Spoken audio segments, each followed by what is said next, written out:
Temperature का torture, आग उगलने लगे सूर्यदेव, गर्मी का सितम सताने लगा है सूरज। मार्च महीने में ही मई जून जैसी मार नजर आ रही है। कई जिलों में हीट वेव का असर नजर आ रहा है और चूरू में हीट वेव से पारे में 2 डिग्री की बढ़ोतरी हुई है। वहीं अगर जयपुर की बात करें तो जयपुर में भी 40 डिग्री पारा। ऐसे में जो मई जून में गर्मी पड़ती थी उसका असर अभी से ही दिखने लगा है, यानी अभी से ही जो गर्मी है वो दिखने लगी है, सताने लगी है। और कई ऐसे इलाके हैं जहां पर हीट वेव भी नजर आने लगी है।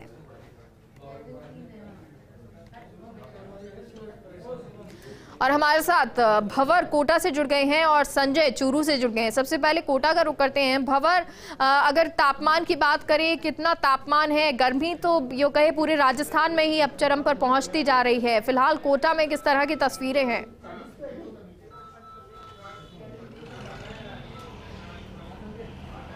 बिल्कुल मेगा, गर्मी की चुभन भी और साथ में तपन भी दोनों बढ़ गई है। मार्च का आज आखिरी दिन है लेकिन ऐसा लगता है जैसे कि मई जून की गर्मी फेस कर रहे हैं। कोटा की तस्वीरें आपको दिखाने की कोशिश करूँगी। आप सड़क देखिए, कोटा की बहुत व्यस्त सड़कों में एक है, लेकिन ये सड़क साफ तौर पर बता रही है कि किस तरह से टेम्परेचर का जो टॉर्चर है वो सड़कों तक आ गया है और लोग एक तरह से वहीं सड़क पर आ रहे हैं जिनको बहुत ज़रूरी काम से जिनकी सड़क पर आने की मजबूरी है। और आप देखिए इस गर्मी में किस तरह से लोग जो है वो राहत पाने की कवायद कर रहे हैं, किस तरह से अपने हलक को तर करके ठंडे पेय पदार्थों का सेवन करके और गर्मी से राहत पाने की कोशिश कर रहे हैं। ये तस्वीरें भी आपके सामने, कुछ लोग यहाँ पर जो बैठे हैं उनसे आपकी बात कराने की कोशिश करेंगे। मार्च का महीना चल रहा है, लगता नहीं आपको कि इस बार गर्मी कुछ ज़्यादा ही पड़ रही है? ज़्यादा गर्मी है सर, बिल्कुल बहुत ज़्यादा गर्मी है सर, इसलिए हम जूस पीने रुक गए। यहाँ पर बार बार प्यास लग रही है, गर्मी टेम्परेचर ज़्यादा है, इसलिए जूस तो ज़रूरी है सर। तो देखिए ये जूस गर्मी से निजात पाने के लिए यहाँ बना है और सर्व किया जा रहा है, लोग बड़े चाव से उसको पी रहे हैं। लेकिन ऐसा गर्मी का ट्रेलर ऐसा कम से कम एहसास करा रहा है कि मई जून में तो मुसीबतें बढ़ने वाली है। मैं सबसे बड़ी बात आपको बताऊं साहब कि जिस प्रकार से एनवायरनमेंट बदलता जा रहा है, पेड़ लगाने की इतनी ज़्यादा आवश्यकता है। फॉरेस्ट की मतलब करोड़ों लाखों बीघा ज़मीनें हैं पूरे भारत में, लेकिन फॉरेस्ट की ज़मीनें सिर्फ ज़मीनें ही हैं वहाँ पे, जबकि इनको पेड़ पौधे लगाने चाहिए। सारे कागजी कार्यवाही कागज़ में ही होती है, धरातल पे कुछ भी नहीं होता है, जिसके चलते अभी से ये गर्मी हमें एक संदेश देना चाहती है कि आने वाला समय जो है और भयानक होने वाला है। तो देखिए ग्लोबल वार्मिंग, जलवायु परिवर्तन जो गर्मी के कारण है उन पर भी लोग बात कर रहे हैं, क्योंकि जाहिर तौर पर जो मुसीबतें हैं वो ये मौसम बढ़ा रहा है। देखिए आप कुल्फ़ी और जितने गर्मी आधारित दूसरे व्यवसाय कारोबार हैं वो भी सड़क किनारे सजे हुए नज़र आ रहे हैं, लेकिन ये गर्मी जो है वो फिलहाल लोगों के लिए मुसीबत बनी हुई है। चुभन और तपन लोगों को परेशान कर रही है, बहुत ज़्यादा हो गई है। और कोटा ही नहीं, अगर चूरू की बात करें तो चूरू में तो हीट वेव भी चलने लगी है। संजय, अगर दोपहर की बात करें तो यहाँ पर शायद सड़कों पर कोई नज़र नहीं आता होगा, हीट वेव लगातार चल रही है।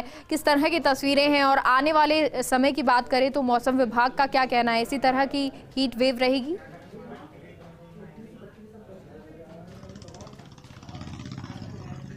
मैं आपको बिल्कुल बता दूं, चूरू जिला है वो पिछले 2 दिन से लगातार है वो प्रदेश का सबसे गर्म जिला रह रहा है। और यहाँ पर है वो 11 बजे से हीट वेव है वो शुरू हो जाती है और 11 बजे से 4 बजे तक है बाजार सुनसान और वीरान नजर आते हैं। हर कोई है वो धूप से बचने के लिए सिर छुपाता हुआ घूमता है, चाहे वो जीव जंतु हो या कोई आमजन हो। गर्मी ने है वो मार्च के अंदर ही है वो जून का एहसास करा दिया है, मानो कि कैलेंडर से 2 पन्ने हैं वो अचानक से गायब हो गए हो। और यहाँ के लोगों की माने तो मार्च के अंदर इतना गर्म कभी नहीं देखा गया था। आज मार्च का अंतिम दिन है तो मानो कि जो जून का अंतिम दिन हो इस प्रकार दिखाई दे रहा है। और हीट वेव चलने से है वो बीमारियां भी काफी बढ़ने लगी है, डिहाइड्रेशन के मरीज भी काफी बढ़ने लगे हैं। यहाँ पर इक्के दुक्के लोग हैं वो दोपहर के अंदर जरूरी काम के लिए निकलते हैं। वहीं मौसम विशेषज्ञों का कहना है कि आने वाले 3 दिन है वो काफी भारी है और 3 दिनों के अंदर लगातार है वो गर्मी है वो बढ़ सकती है, इसलिए बचाव ही वो उपाय है। और यहाँ पर जो है छाछ राबड़ी है वो खा के और सर ढक के निकलना ही मुनासिब समझा जाता है, क्योंकि जान है तो जहान है। हमारे साथ यहाँ पे कुछ लोग हैं, उनसे भी उनका व्यू ले लेते हैं।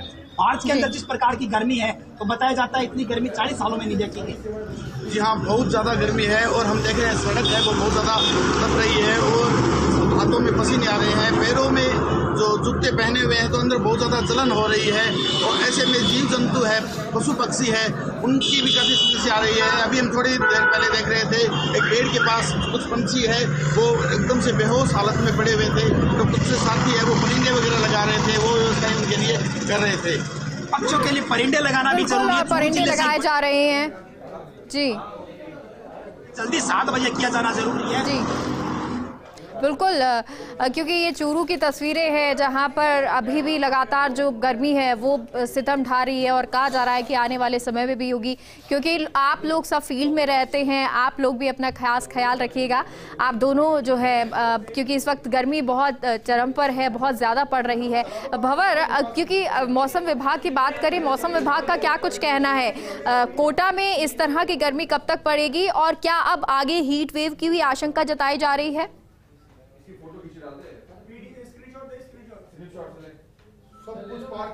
देखिए मेगा, कोटा में हालांकि नदी नालों बांधों की प्रचुरता है, पानी की कोई कमी नहीं है, लेकिन यहाँ का एक बड़ा इलाका पठारी इलाका है और वो पठार गर्मी में तपता है और इसीलिए जब यहाँ पर गर्मी का सीजन शुरू होता है तो कई बार बहुत ज़्यादा गर्मी पड़ती है। इस बार मौसम विभाग का जो अलर्ट है वो कहीं अलार्मिंग है। गर्मी का सितम शुरू हो गया है।